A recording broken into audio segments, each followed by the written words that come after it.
오늘은 유비를 재평가해보는 시간을 가져보도록 하겠습니다. 우리 삼국지연의의 유비는 사람 좋고 이익보다는 대의 명분을 따지고 의리를 중요시하고 착한 동네형 뭐 이런 느낌이지 않습니까? 사람은 좋은데 능력은 없는, 조조는 능력은 좋은데 사람은 나쁜, 이렇게 평가되고 있죠. 그런데 실제 유비는 어떠했을까? 우리가 역사서를 한번 뒤져보면서 유비를 재평가해보는 시간을 가져보도록 하겠습니다. 과연 유비는 사람은 좋은데 능력 없는 사람이었을까요? 한번 이 기록을 보시죠. 삼국지 선주전에 보면 군 감찰관 보구를 폭행했다는 기록이 나옵니다. 유비가 폭행한 겁니다. 유비가. 놀라운 기록이죠. 이게 삼국지연의에도 나와요. 도구 폭행이 나오는데 이때는 장비가 폭행하는 걸로 나와요. 탐관오리로 나오죠. 그래서 장비가 뚜껑 열려가지고 유비가 말리는데도 매질하고 해서 도망가는 걸로 나오는데, 역사서에서는 유비가 폭행하는 걸로 나옵니다. 이 감찰관 보구가 유비가 있는 곳으로 가요. 감찰을 하러 딱 갔는데 유비가 보구를 만나려고 하는데 보구가 만나주질 않아요. 왜냐하면 만나면 유비가 로비할 것 같으니까. 우리도 판사하고 피의자하고 만나면 안 되죠. 그죠? 뭐 이런 것처럼 감찰관하고 이제 감찰 대상이 만나서 쇼부 보면 안 되잖아요. 그러니까 어찌 보면 약간 뭐 그때 일을 정확히 알 수는 없습니다만은 기록으로 유추해 봤을 때 뭔가를 쇼부 보려고 했지 않았나 이런 생각은 들어요. 도구는 나름대로 공정하게 평가라고 해야 되죠. 감찰이니까 수사라기보다는 평가도 하고 싶었는데 유비는 도구가 만나주질 않으니까 뚜껑이 열려서 도구를 팽해버려요. 지금까지 우리가 알던 유비와는 사뭇 뭔가 다른 느낌의 일하지 않습니까? 기록이고. 저도 이 도구팽을 보면서 기존까지는 장비가 했다고 알았는데 저도 역사서를 뒤져보고 알게 된 사실입니다. 그러면서 유비를 다시 보게 되고, 유비가 역시 유방을 많이 닮은 건가? 유비의 고조, 유방, 한고조라고도 하죠. 한때는 시정잡배였죠. 동네 건달, 시정잡배였는데 천하를 도모하게 됩니다. 장량, 한신 요런 애들을 보좌를 받으면서 결국은 황후를 때려잡고 한나라로 천하를 통일하게 되죠. 그런 유방의 성격을 닮은 건지 다혈질인 성격을 가졌을지도 모르겠어요. 유비, 다혈질. 그리고 두 번째 사건을 보면 이제 우리가 방망파 전투라고 하면 제갈량이 삼고초를 하고 나와서 우리 관우 장비와 막 신경전을 하죠. 그러면서 유비가 칼을 주면서 그 모든 고난을 위임하는 것처럼 이렇게 하잖아요. 제갈량이 주장이 돼서 화공으로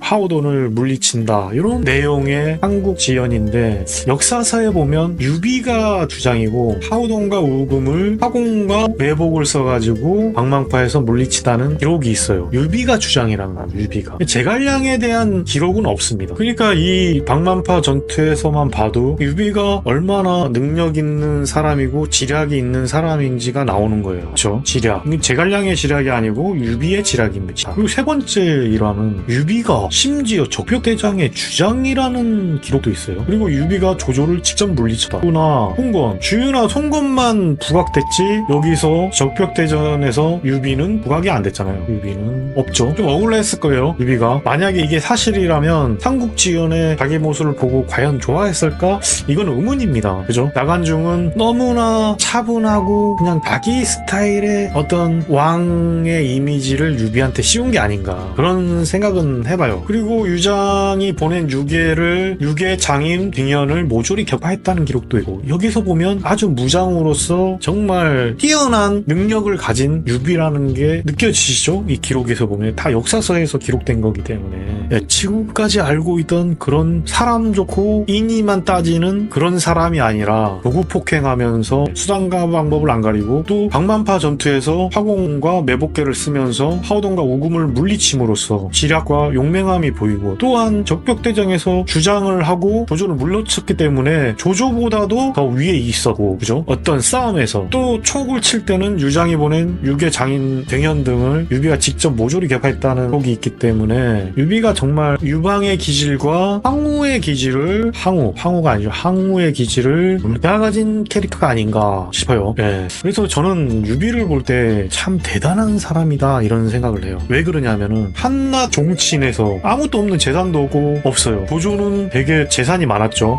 재산이 많고 그냥 유비가 가진 거는 그냥 허울뿐인 유씨, 왕조. 그러니까 무슨 말이냐면은 그 당시에 후한 말기에 유씨가 얼마나 많겠어. 황제, 왕들, 진, 일부 다처제에다 후궁에 뭐 했는데 얼마나 많겠어요. 유씨들이 진짜 어마무시하게 많을 건데 그냥 단순히 유씨야. 예. 종친들은 또 대우 안 해주잖아요. 황제 말고는 완전히 다 쭉쟁이 되잖아요. 그죠? 그런 것처럼 돈도 없고 아무것도 없는데 촉한에 황제까지 올랐다는 거는 대단한 능력이다. 저는 그렇게 평가를 합니다. 결론적으로. 근데 여기서 또 하나 봐줘야 될 게 한중 공략전이 있는데 진짜 조조를 그냥 다이다이 붙어가지고 완전히 이제 제압해버리는 건데 이 한중 공략전에서 유비가 총사령관입니다. 다른 사람이 아니고 뭐 법정이나 이런 사람들이 참모로 하면서 도와줬겠지만 뛰어난 지략을 가진 법정이지만 총사령관이라는 거는 어떤 거예요? 모든 결정을 한다. 모든 전쟁의 책임을 지고 대단한 거 아닙니까? 원래 왕들은 총사령관을 잘 안 해요. 고조도 좀 하는 스타일이고 유비도 하는 스타일. 이미 유비는 충당을 먹었잖아요. 그렇죠? 이제 한중만 먹으면 되는데 이것도 자기 힘으로 하는 겁니다. 제갈량이 만들어준 자리가 아니에요. 우리는 보면 지울게요. 네. 마치 제갈량이 능력도 없는 유비를 만들어서 한중왕까지 만들었다고 생각을 하는데 절대 그렇지 않습니다. 다시 한번 제가 강조를 하면 도구폭행에서 뭐 수단과 방법을 안 가리는 유비의 성격, 방망파 전투에서 능력, 지략과 능력, 적벽대전에서의 기록 엄청난 거죠. 또 초굴 칠 때도 거의 주장이었다. 총사령관이었다는 점. 한중 공략전에서도 총사령관이었다는 점. 그럼 결국 이 삼국지연의의 굵직굵직한 거의 대전투는 유비가 다 했다는 건 별로 놀랍지 않습니까? 제갈량의 기록은 언제부터 나오냐면은 제가 다음에 진짜